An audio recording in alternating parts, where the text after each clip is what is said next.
This is Charlie Key. You are listening to the Be a Light podcast. Matthew 5:14 says, "You are the light of the world, like a city on a hilltop that cannot be hidden." Welcome to the 8th episode, I think, of the Be a Light podcast. I'm so excited to have you, Mary Beth, with me. And you're my best friend. You know, we play soccer together, we do theater together.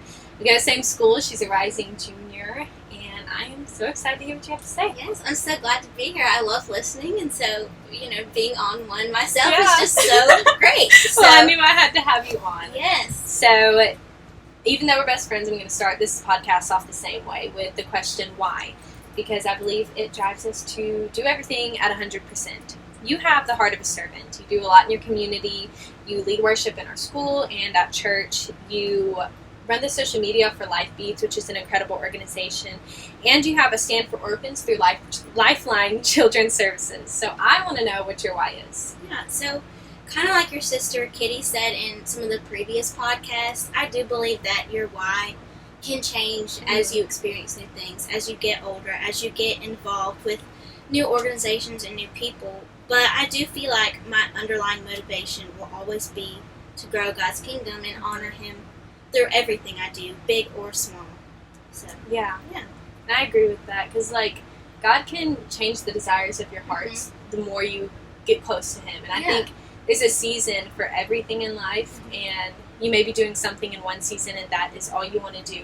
But then God changes you, and the next season you do something else. And that doesn't make one of them better than the other. It's just life is seasonal. Yeah. How did you first hear about Stand for Orphans? So, I'd say back in about 2014, my aunt and uncle, Brad and Katrina Hughley, they felt called to adopt. And so, I was just so eager to get involved in some way. And I just really felt fascinated by that process. Mm-hmm. And I guess I thought, helping out would help bring the baby here soon. Yeah. But I was just exploring different ways I could help. And my Uncle Brad just brought to my attention something that the adoption agency Lifeline was doing, that they were using to adopt their child, and it was called Stand for Orphans. And so I just thought it was a great thing. It really lined up with what I wanted to do. I loved making crafts as a little girl, and I just thought that doing something like that, selling crafts, selling lemonade, would just be perfect for, especially my age. Yeah. It was just a great thing because I knew also exactly where that money was going and how it was going to be used, and that it was going to be used to glorify God. Yeah. So what really is a Stand for Orphans? So I think it's just a great opportunity for kids of all ages to help fundraise in a fun and interactive way.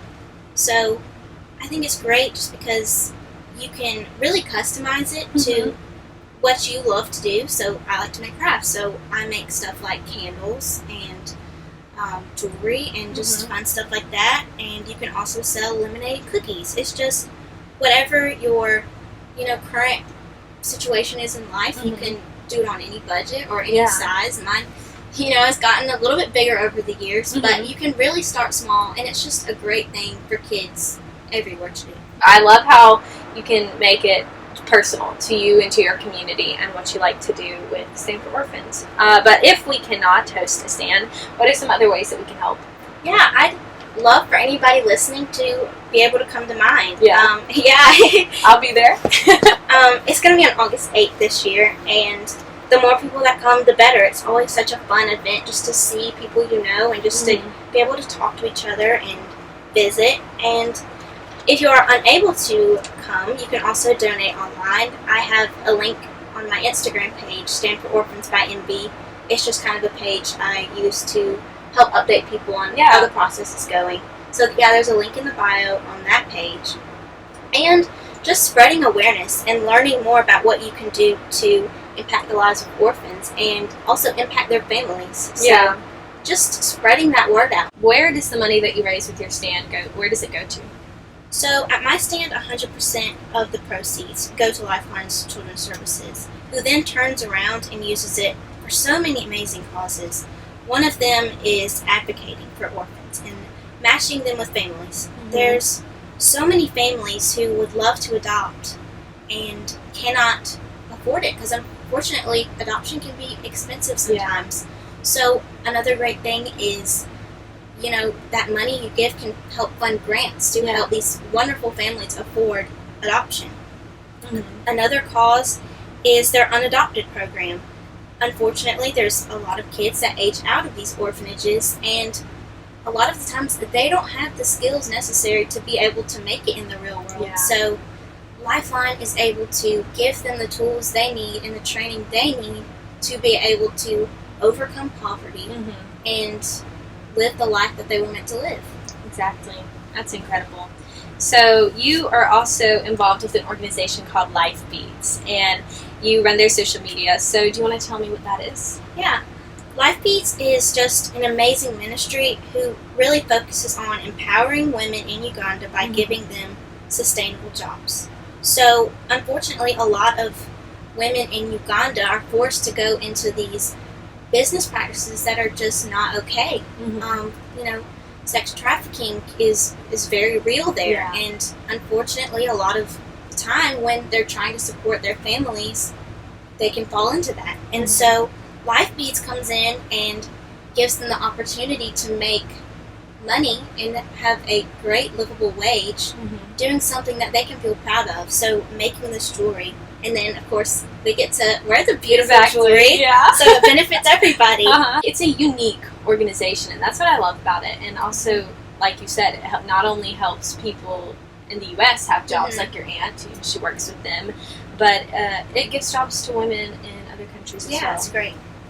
So you are in our school's Leo Club. What is that? Yeah, so it's kind of an offshoot of the Lions Club, which is, a community club for adults. But this has entered into the school system, and so it allows kids to have the opportunity to serve at their school and at their community. And so it's just been a great thing. We've done a lot of cool service projects. What's been your favorite one? I'd say when we went to the food closet, and we got to kind of help them organize that. That was really cool. And also we had one day at our school, well actually multiple days, which was great. Once a week. Once a week for a month, we did a kind of dress code day where you could just break the dress code, and that was a real hit at our school, and it raised a lot of money for CMNH, and I know that that's something that you work with your pageant, so it was great to be able to benefit them. Yeah, in the Miss America organization, we work with Children's Miracle Network hospitals as well.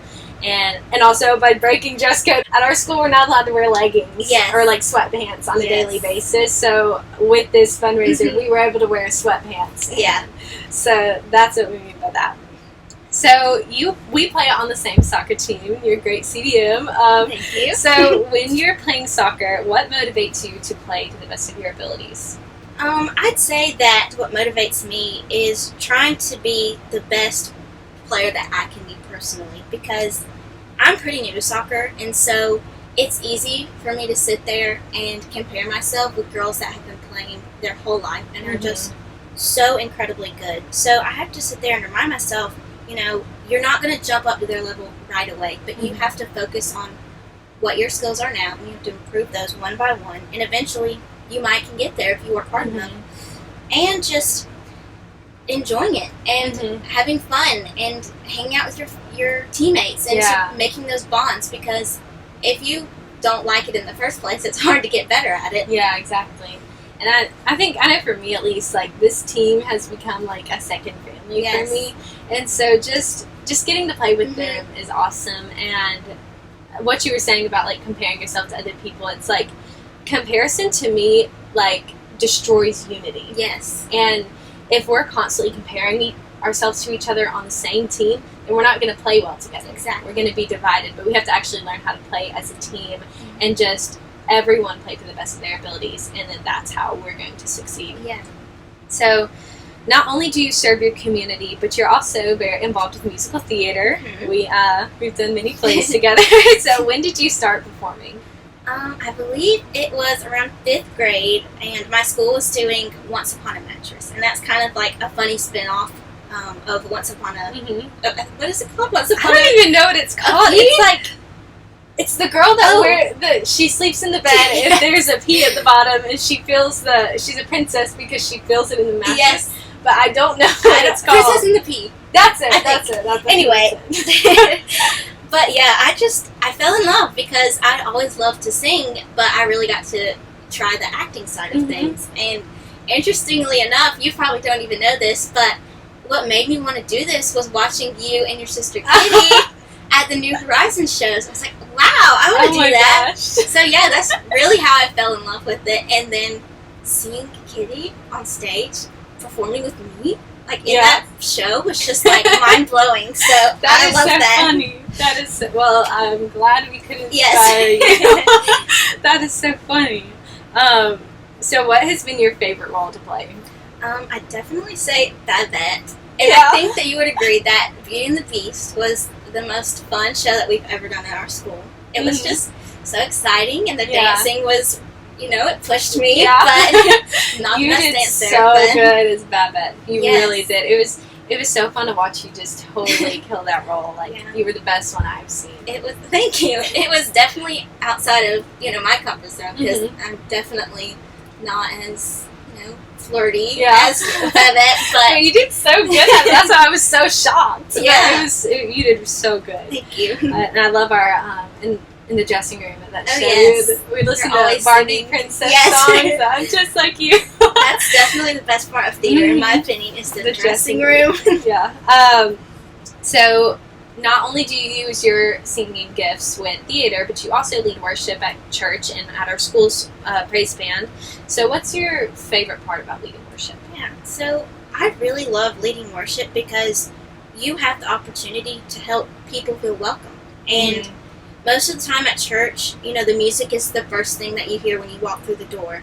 And that really has the power to make or break the service, And I think that music touches people in different ways. Yeah. I think it touches everybody. And so if you can connect with your audience and the people that are coming, then you can make them feel welcome, and you can create a space where they feel at home. And so I think the music is just so important to, church and the service and everything. So it's just such a privilege to be able to make that space feel like home for so many people. I know for me, like when I listen to music, it's just so, to me, it's not worldly. Like, it's so mysterious, and it just shows me another side of God. Just because, there's a song called "Thank You for the Music," and it's like, I forgot the lyrics, but it's like, whoever invented music, like, thank you. And I don't think anyone on earth could ever invent such a beautiful thing as music. Like, that's a godly thing. And so that's why I love leading worship with you and at my church, because it just, I don't know, it shows me another side of God.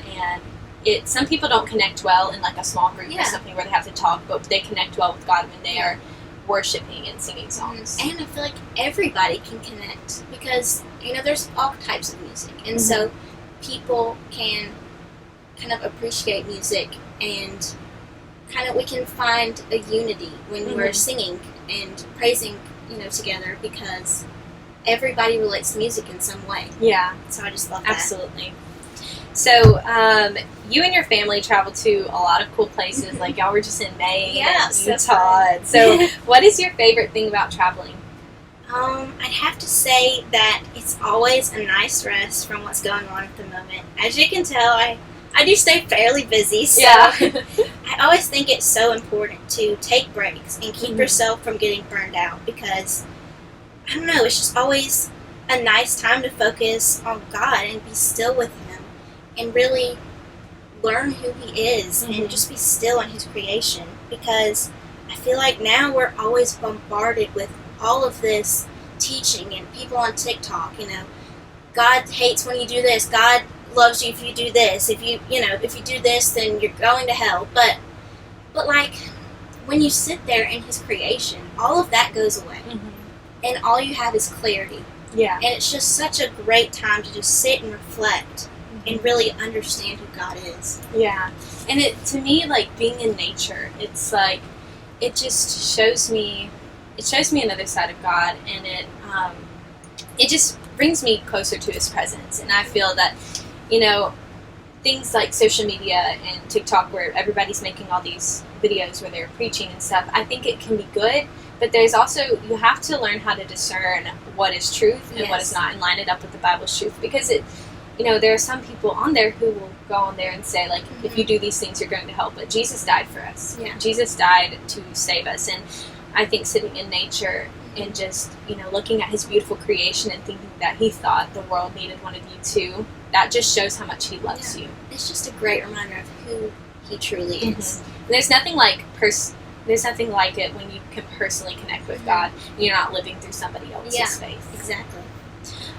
So what do you think is something God has been teaching you recently? Yeah, so kind of going off of the vacation thing is learning when to take breaks. Life can get so busy, and if you're not careful, the things that you're doing to serve can end up being more about you and less about God. So I think it's so important to pause and really reflect on why you're doing what you're doing.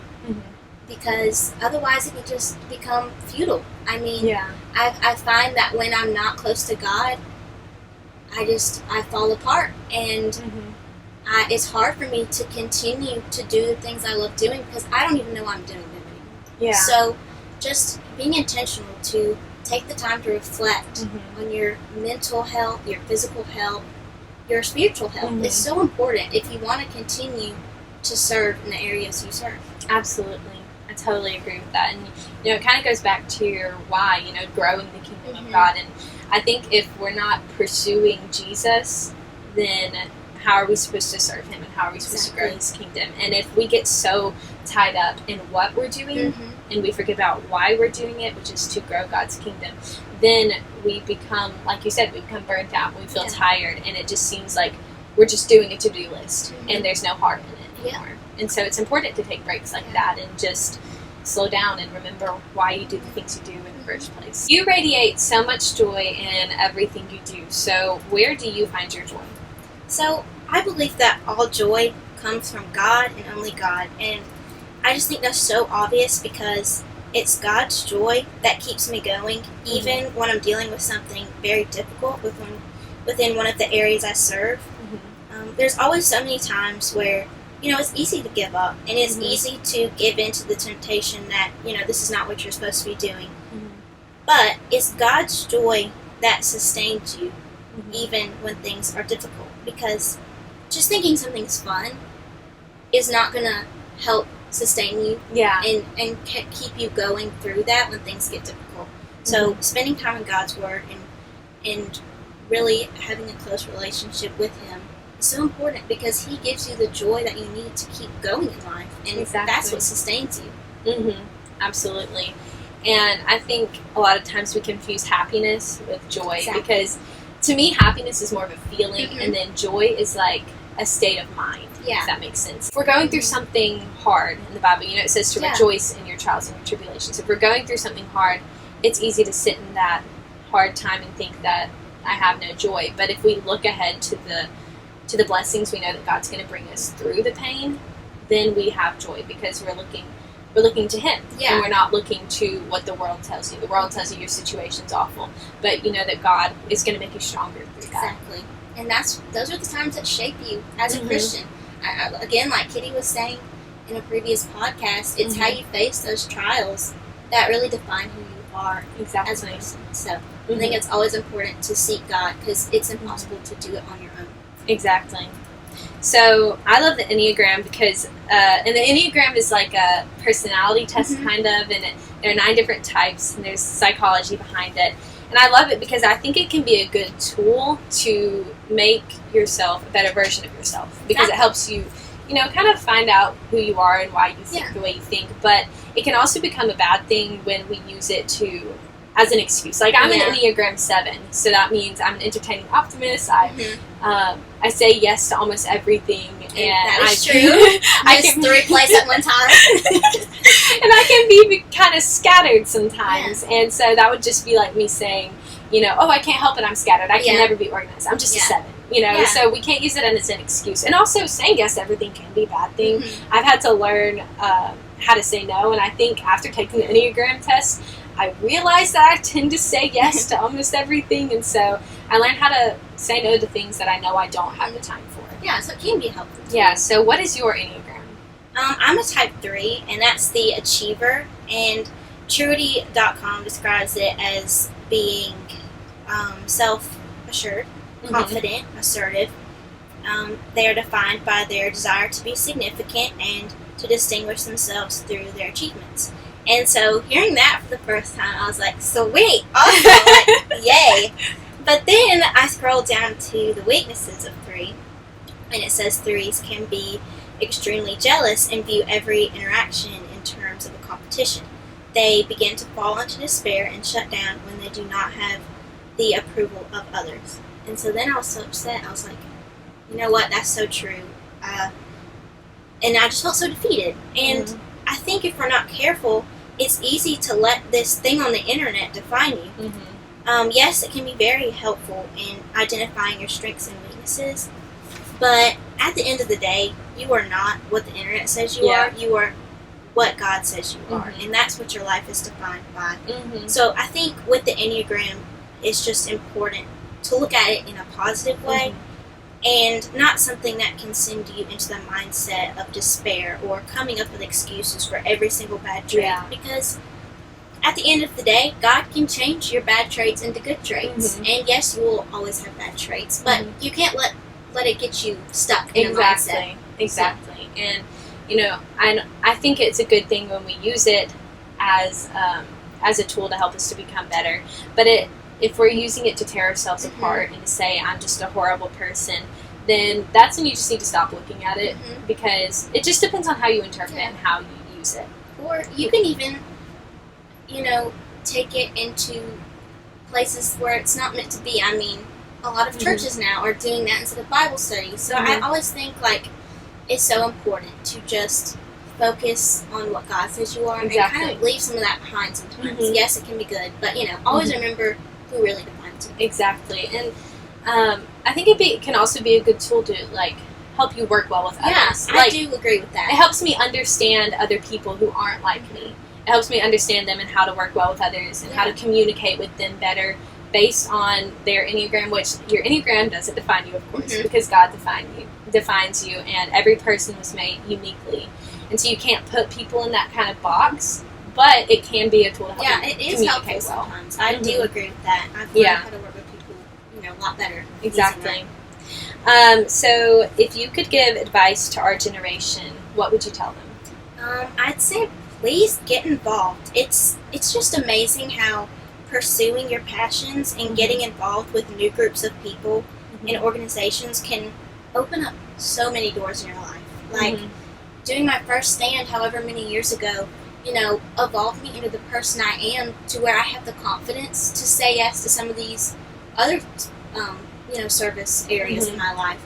And so each, you know, service project or each thing that you get involved in can be a building block to the next part of your life. So I'd say always get involved where you can, big or small, because you never know what it can lead to.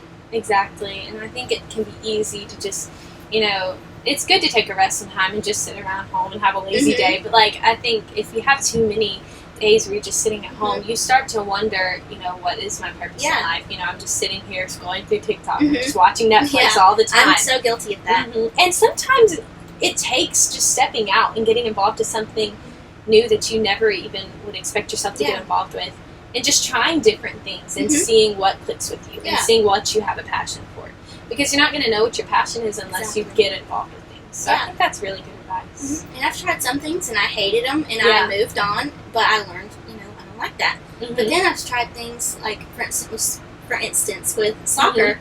I never played sports before, and I thought I would hate it, but I was like, okay, well, at least I'll have my friends. But it ends up being, you know, my favorite extracurricular activity I do. So you just never know. So always try new things and try to get involved in places where you might not even think you belong, because you never know.